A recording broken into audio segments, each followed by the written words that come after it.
नमस्कार. आजच्या व्हिडिओमध्ये मी तुम्हाला मार्गशीर्ष गुरुवारच्या उद्यापनाच्या दिवशी आपल्याला कोणत्या चुका चुकू नाही करायच्या नाही याबद्दलची सर्व माहिती सांगणार आहे. पण त्याआधी तुम्ही चॅनलवरती नवीन असाल तर चॅनलला लाईक करा आणि सबस्क्राईब देखील करा. कमेंटमध्ये श्री स्वामी समर्थ किंवा ओम महालक्ष्मी नमः लिहायला विसरू नका. भरपूर महिला मार्गशीर्ष गुरुवार करत असतात आणि शेवटच्या गुरुवारी उद्यापन देखील करतात. पण आता या उद्यापनाच्या दिवशी आपल्याला काही चुका या चुकू नाही करायच्या नाही. आता या दिवशी जर आपण काही उपाय केले तर ते खूप म्हणजे खूप प्रभावी ठरतात. पण या दिवशी जर आपल्याकडून काही चुका झाल्या तर त्याचे दुष्परिणाम देखील आपल्याला भोगावे लागतात. भरपूर वेळा आपल्याला काही गोष्टी माहीत नसतात आणि आपल्याकडून या छोट्या छोट्या चुका होऊन जातात. मग आपण म्हणतो की मी पूजा केली, सेवा केली तरी पण मला त्याचे फळ का मिळाले नाही? उलट मला त्याचे दुष्परिणामच भोगावे लागले. मग मार्गशीर्ष गुरुवारी आपण उद्यापन करताना कोणत्या चुका करू नये, तसेच कोणती कामे करावी की ज्यामुळे आपल्याला माता लक्ष्मीचा आशीर्वाद मिळाल आणि आपल्या घरामध्ये सुख शांती समृद्धी येईल याबद्दलची सर्व माहिती आपण आज या व्हिडिओमधून जाणून घेणार आहोत. आता सर्वच महिलांना पडलेला प्रश्न म्हणजे शेवटच्या मार्गशीर्ष गुरुवारी एकादशी आहे. तर आपण उद्यापन करू शकतो का? तर आपण एकादशीच्या दिवशी उद्यापन करू शकतो. आपल्याला उद्यापन करण्यासाठी हरकत नाही. अगदी तुम्ही एकादशीचा उपवास करत असाल तर अशा वेळेस आपण उपवास हा संध्याकाळी सोडायचा नाही. कारण की एकादशीचा उपवास हा संध्याकाळी सोडला जात नाही. तो दुसऱ्या दिवशी उपवास सोडतात. यामुळे आपण एकादशीच्या दिवशी जर उद्यापन केले तर हरकत नाही. उलट आपण या दिवशी जर उद्यापन केले तर आपल्याला माता लक्ष्मी सोबत भगवान विष्णूंचा देखील आशीर्वाद मिळतो. कारण की भगवान विष्णूंना एकादशी तिथी समर्पित आहे. आता या दिवशी ज्या महिला उपवास करत नाही म्हणजेच एकादशीचा उपवास करत नाही तर अशा महिलांनी एकादशीच्या दिवशी उद्यापन करायला हरकत नाही. तुम्ही अगदी निसंकोचपणे उद्यापन करू शकता. तसेच काही महिलांना अडचण आली असेल किंवा सुतक पडले असेल किंवा इतरही काही अडचणी असतील तर अशा वेळेस आपल्याला शेवटच्या मार्गशीर्ष गुरुवारी म्हणजेच एकादशीच्या दिवशी उद्यापन करता येणार नाही. मग आपण पौष महिन्यातील पहिल्या गुरुवारी जरी उद्यापन केले तरी पण चालेल. मग आता लक्ष्मीचा आपल्याला आशीर्वाद मिळणार नाही किंवा आपल्याला व्रताचे फळ मिळणार नाही असा संकोच तुम्ही मनामध्ये अजिबातही आणू नका. तसेच आता ह्या व्रताचं उद्यापन कसं करायचं आहे? तर आपण गुरुवारच्या दिवशी अगदी तुम्ही एकादशीच्या दिवशी उद्यापन करणार असाल किंवा पौष महिन्यातील पहिल्या गुरुवारी उद्यापन करत असाल तर त्या गुरुवारी आपण सकाळी लवकर उठायचं आहे. अगदी तुम्ही ब्रह्ममुहूर्तावरती उठलं तरी पण चालेल. ब्रह्ममुहूर्तावरती आपण जी काही पूजा करतो, सेवा करतो, त्या सेवेचं फळ हे आपल्याला अगणित मिळत असतं. आता या गुरुवारी आपण आपल्या घरामध्ये देखील स्वच्छता ठेवायची आहे. आपल्या मुख्य दरवाजा स्वच्छ करायचा आहे, सुशोभित करायचा आहे. आपण एखादं सुशोभित घर बघितलं की आपण त्या घराकडे आपोआप आकर्षित होतो. तसेच माता लक्ष्मीचं देखील आहे. तसेच सकारात्मक ऊर्जा असेल किंवा नकारात्मक ऊर्जा असेल, दोन्ही पण ऊर्जा आपल्या मुख्य दरवाजामधूनच येत असतात. त्यामुळे जर आपण आपला मुख्य दरवाजा स्वच्छ ठेवला, सुशोभित ठेवला, तर आपल्या घरामध्ये सकारात्मक ऊर्जा नक्कीच येते. आता या दिवशी आपण उंबरठ्याचं लेपन करावं. दाराबाहेर मोठी रांगोळी काढणे शक्य नसेल तर कमीत कमी छोटी रांगोळी काढावी. माता लक्ष्मीची पावलं काढली तरी पण चालेल. एका पावलामध्ये हळद टाकायची आहे, दुसऱ्या पावलामध्ये कुंकू टाकायचं आहे. यामुळे साक्षात माता लक्ष्मीचा आशीर्वाद आपल्याला प्राप्त होत असतो. तसेच आपला मुख्य दरवाजा स्वच्छ पुसून घ्यायचा आहे, हळद घ्यायची आहे, त्यामध्ये गोमूत्र टाकायचं आहे आणि हळदीने आपल्या मुख्य दरवाजावरती स्वस्तिक काढायचं आहे. स्वस्तिक हे शुभतेचं आणि मांगल्याचं प्रतीक समजलं जातं. जिथे स्वस्तिक काढलं जातं तिथे नेहमी शुभ कामं होत असतात. आता आपल्या मुख्य दरवाजावरती शुभ लाभचं स्टिकरही असेल, पण आपण तरी पण या दिवशी आपल्या मुख्य दरवाजावरती शुभ लाभ हे लिहायचं आहे. कुंकू घ्यायचं आहे, कुंकूमध्ये गुलाबजल किंवा गंगाजल टाकायचं आहे आणि कुंकूने आपल्या मुख्य दरवाजावरती आपण शुभ लाभ लिहायचं आहे. आपण जर असे मुख्य दरवाजावरती शुभ लाभ लिहिलं तर आपल्या घरामध्ये नेहमी शुभ कामही होत असतात. आपल्या घरावरती कोणतेही संकट, विघ्न येत नाही. आता आपल्याला प्रत्येक मार्गशीर्ष गुरुवारी आंब्याच्या पानांचं तोरण बनवायला जमलं नसेल तर कमीत कमी शेवटच्या गुरुवारी उद्यापनाच्या दिवशी तरी आपण आपल्या मुख्य दरवाजावरती आंब्याच्या पानांचं तोरण हे जरूर बनवायचं आहे. 11 आंब्याची पाने घ्यायची आहेत. ते प्रथम स्वच्छ धुवून घ्यायचे आहे. स्वच्छ पुसून घ्यायचे आहे. त्यानंतर एक सफेद फूल किंवा एक पिवळ्या रंगाचं फूल अशा प्रकारे आपण तोरण बनवून घ्यायचं आहे. मग 11 आंब्याची पाने, 11 सफेद फुले किंवा 11 पिवळी फुले अशा प्रकारचं तोरण बनवून घ्यावं.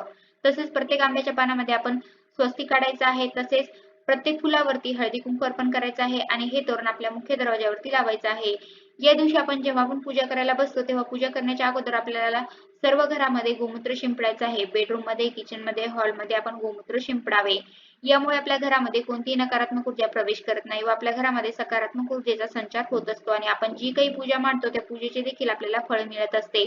आता या गुरुवारी आपण शक्यतो सकाळीच पोथी वाचण्याचा प्रयत्न करावा. सकाळी जर शक्य नसेल तर तुम्ही सायंकाळी माता लक्ष्मी येण्याची जेव्हा वेळ असते तेव्हा जरी पोथी वाचली तरी पण चालेल. आपण या दिवशी गोडाधोडाचा नैवेद्य बनवायचा आहे. पुरणपोळीचा स्वयंपाक बनवू शकता किंवा इतर कोणताही गोड स्वयंपाक बनवला तरी पण चालेल. आपल्याला सुवासिनींना जेवायला बोलावणे शक्य असेल तर आवर्जून 7 सुवासिनींना तुम्ही जेवायला बोलवू शकता. आणि जर ते तुम्हाला शक्य नसेल तर तुम्ही फक्त 7 सुवासिनींना बोलवायचं आहे, त्यांना हळदी कुंकू लावायचं आहे, तसेच त्यांना एक फळ द्यायचं आहे आणि कोणतंही शृंगाराचं साहित्य तुम्ही त्या महिलांना देऊ शकता. तसेच आता या दिवशी आपण व्रताचं पुस्तक देखील त्या महिलांना देत असतो. पण भरपूर वेळा काय होतं की प्रत्येक महिला उपवास करतेच असं नाही आणि मग ते पुस्तक इतरत्र कुठं पडलं जातं किंवा त्या पुस्तकाचा पाहिजे तसा मान हा राखला जात नाही. त्यामुळे शक्यतो तरी तुम्ही जी महिला उपवास करत असेल, व्रत करत असेल त्या महिलेलाच तुम्ही त्या व्रताचं पुस्तक देऊ शकता, की जेणेकरून ती महिला ते पुस्तक वाचेल. पण ते पुस्तक इतरत्र कुठेही पडणार असेल तर माता लक्ष्मीचाच अपमान होतो व आपण जी काही पूजा केली, सेवा केली तर त्या सेवेचे देखील फळ आपल्याला मिळत नाही. आता जेव्हा उद्यापन असेल त्या उद्यापनाच्या दिवशी एखादी महिला जर आपल्या दाराजवळ आली किंवा कोणीही दाराजवळ येऊ तर त्या व्यक्तीला आपण तसं जाऊ द्यायचं नाही. तुम्ही त्या व्यक्तीला अन्नदान करू शकता किंवा एखादा ग्लास भरून पाणी दिलं तरी पण चालेल. पण ती व्यक्ती जर आपल्या दारातून तशीच गेली तर आपण जी काही पूजा करतो त्या पूजेचे देखील आपल्याला फळ हे मिळत नाही. गाय, कुत्रा, मांजर असे प्राणी जरी आपल्या दाराजवळ आले तरी पण त्यांना आपण हाकलून लावायचं नाही किंवा त्यांच्यावरती आपण काठी देखील उचलायची नाही. आता या उद्यापनाच्या दिवशी अशा काही व्यक्ती असतात की ते नेहमी दुष्कृत्य करत असतात किंवा इतरांबद्दल वाईट बोलतात किंवा त्यांची नियत चांगली नाही तर अशा व्यक्ती आपल्यासोबत चांगल्या वागतात म्हणून आपण त्यांच्यासोबत राहत असतो. पण या दिवशी आपण त्या व्यक्तीसोबत राहायचं नाही. आपण जर असे केले तर आपण देखील पापाचे भागीदार होत असतो. आता उद्यापनाच्या दिवशी आपल्या घरामध्ये आपल्याकडून कोणाचाही अपमान होणार नाही किंवा घरामध्ये भांडण तंटे, वादविवाद होणार नाही याची काळजी घ्यायची आहे. घरामध्ये भांडण तंटे झाले तर आपण जी काही पूजा करतो त्या पूजेमध्ये देखील आपले लक्ष लागत नसते व आपल्याला देखील व्रताचे फळ मिळत नाही. अगदी घरामध्ये लहान मुले असतील किंवा मोठी व्यक्ती असतील तर त्यांच्यामध्ये देखील आपण भांडण, तंटे, वादविवाद होऊ द्यायचे नाही. या दिवशी जर तुम्हाला शक्य असेल तर आपण एखाद्या महिलेची ओटी भरावी. अगदी 16 शृंगार देखील तुम्ही एखाद्या महिलेला देऊ शकता. आता शहरातल्या ठिकाणी जास्त बायका मिळत नाही, 7 बायका मिळत नाही. अशा वेळेस अगदी तुम्ही एखाद्या महिलेला बोलावलं आणि तिची ओटी भरली, तिला शृंगाराचं साहित्य दिलं किंवा तिला घरी जेवायला बोलवलं तरी पण चालेल. तसेच आता या उद्यापनाच्या दिवशी आपल्याला काही गोष्टींचे सेवन करायचे नाही. अगदी बुधवारच्या रात्रीच आपण कांदा, लसूण हा पूर्णपणे वर्ज्य करायचा आहे. कारण की कांदा, लसूण हा तामसिक आहारामध्ये मोडला जातो. त्यामुळे बुधवारी देखील आपण आणि गुरुवारी देखील भाजीमध्ये कांदा लसूणचा समावेश करायचा नाही आणि किंवा कोणताही पदार्थ असेल त्यामध्ये कांदा लसूण याचा समावेश नसावा. तसेच मांसाहार देखील पूर्णपणे वर्ज्य करायचा आहे. आता घरातील बाहेरची व्यक्ती मांसाहार करून येत असतात. मग बुधवारी अगदी मांसाहार करून येत असेल तरी पण आपण जी काही पूजा करतो, सेवा करतो त्या सेवेचे फळ आपल्याला मिळत नाही. त्यामुळे त्या व्यक्तीला देखील आपण अगोदरच सांगून ठेवायचं आहे. आपण पूजा करण्याच्या अगोदर घरामध्ये गोमूत्र शिंपडून मगच पूजा करायला बसायचं आहे.